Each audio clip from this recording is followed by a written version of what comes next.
uvimbe kwenye kizazi na namna gani unazopelekea mwanamke akashindwa kubeba ujauzito, kwa sababu wapo wanawake ambao wameshindwa kubeba ujauzito mpaka leo kutokana na athari za uvimbe kwenye kizazi. Sasa nisikize video hii kusudi uweze kujielimisha kwa haraka na kuweza kuepukana na athari za uvimbe kwenye kizazi. Tunapozungumzia fibroids au uvimbe kwenye kizazi, tunasema kwamba ni uvimbe ambao sio kansa, lakini unasababishwa na changamoto ya hormonal imbalance. Na uvimbe huu unaweza kuota katika kwenye ukuta wa misuli ya kizazi, lakini pia unaweza kuota katika nje na fuko la kizazi, lakini pia unaweza kuota katika uwazi wa ndani ya kizazi. Lakini zipo dalili zake. Dalili zake ni zipi? Dalili namba moja ni kuanza kupata hedhi ambayo inabadilika. Na dalili namba mbili ni kupata hedhi yenye mabonge.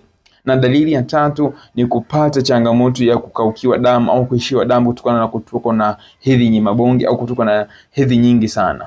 Na dalili ya nne ni kupata changamoto ya kubeba mimba alafu zile mimba zinakuwa zinaporomoka. Na dalili ya tano ni maumivu makali sana kwenye nyonga au maeneo yanayozunguka nyonga. Sasa ukishaona dalili hizi, jitahidi ufike katika hospitali kwa ajili ya kupata vipimo kuangalia je, tayari umeshapata uvimbe au unaelekea kupata uvimbe kusudi kuweza kunusuru athari za uvimbe huo. Lakini cha kukushauri zaidi ni kwamba endelea kufuatilia video zangu, unaweza kunifollow hapa na ukashare video hii kwa ajili ya kuelimisha wanawake wengine. Video inayofuata itaelezea madhara ya uvimbe kwenye kizazi na namna gani zinazopelekea mwanamke akashindwa kubeba ujauzito kabisa au kabeba ujauzito ukaporomoka.